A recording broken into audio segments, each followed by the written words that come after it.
There was an old barn in Iowa City, and there were these old crates, these old wooden crates.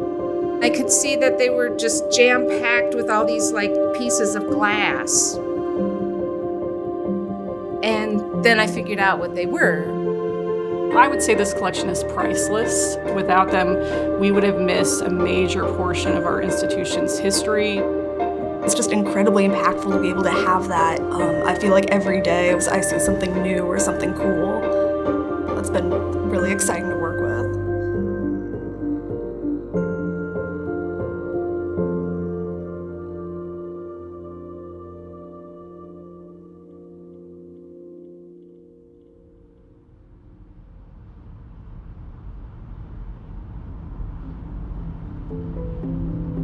This was 1995, and my brother Mark had this idea to salvage some of the barnwood. He went and spoke to the owner. The man said, sure, you can salvage, whatever you want. And I came along with him, and there were these old crates, these old wooden crates, and I could see that they were just jam-packed with all these pieces of glass. And then I figured out what they were, that they were glass plate negatives. I do remember my immediate instinct was, save these. These can't be allowed to just, sit here and rot away.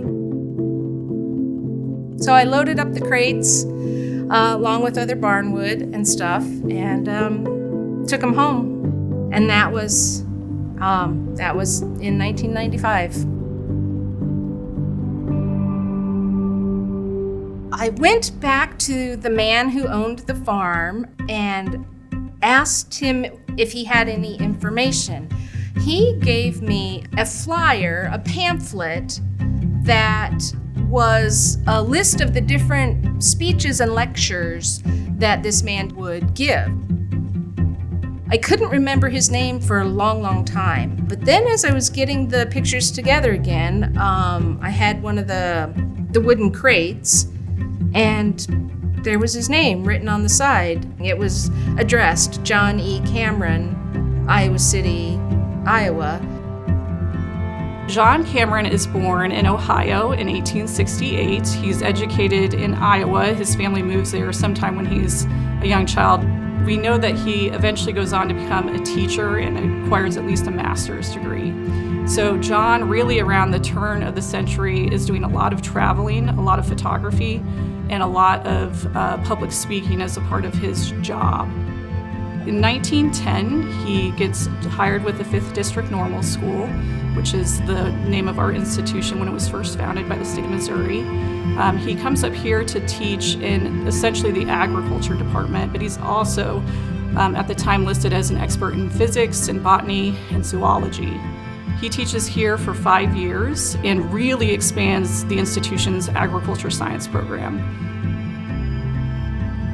At some point, we don't know exactly what happens to him. Some of the publications that we've been researching kind of fall off. We do know in 1920 he is too sick to go to his own father's funeral. His daughter's archives indicate that he probably was the victim of the 1918 pandemic. He dies fairly young for modern standards at 54. And so when we got this collection, one of the things we realized is that there were a ton of unused glass plate negatives. So it's possible his illness later in life did not allow him to use the rest of those glass plate negatives.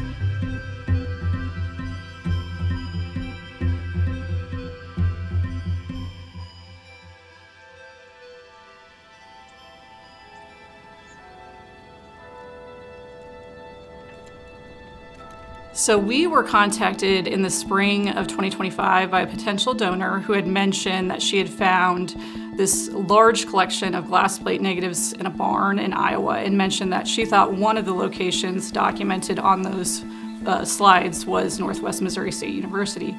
And so once we got further into our discussion with Mary Sullivan, we realized that this was kind of a lost treasure, but we were thrilled to get it back.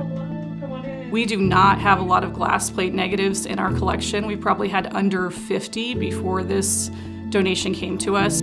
Our institution was founded in 1905, and there just aren't a lot of photographs of the campus prior to 1920. And so being able to essentially, in some cases, double our collection of early administration building photographs has been a really incredible addition.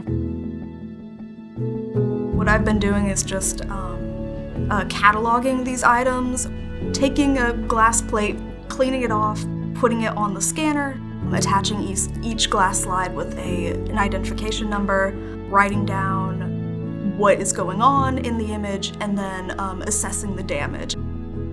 I mean, before this donation, I had no experience with glass negatives at all, so it's been like super eye-opening and very cool to get this hands-on experience with a medium that's very unique and a medium that I personally hadn't really dealt with before. It's also like a massive responsibility that I have on me, that I get to scan these images every day, and it's like I just started my junior year, and it's like I get this unique experience already. When we first get donations, our job is to organize, prepare, and essentially help them live a longer life. It's been very neat to deal with history up close. I'm not separated by like a book or a lecture. I get hands-on experience with history, especially because it is history that applies to me and applies to everyone on this campus.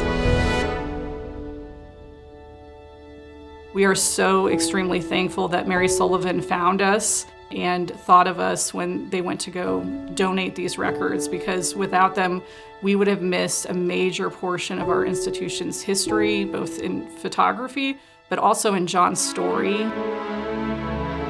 Just the sheer excitement of a window into history that is real. It's the actual plate that was taken on that day over 100 years ago.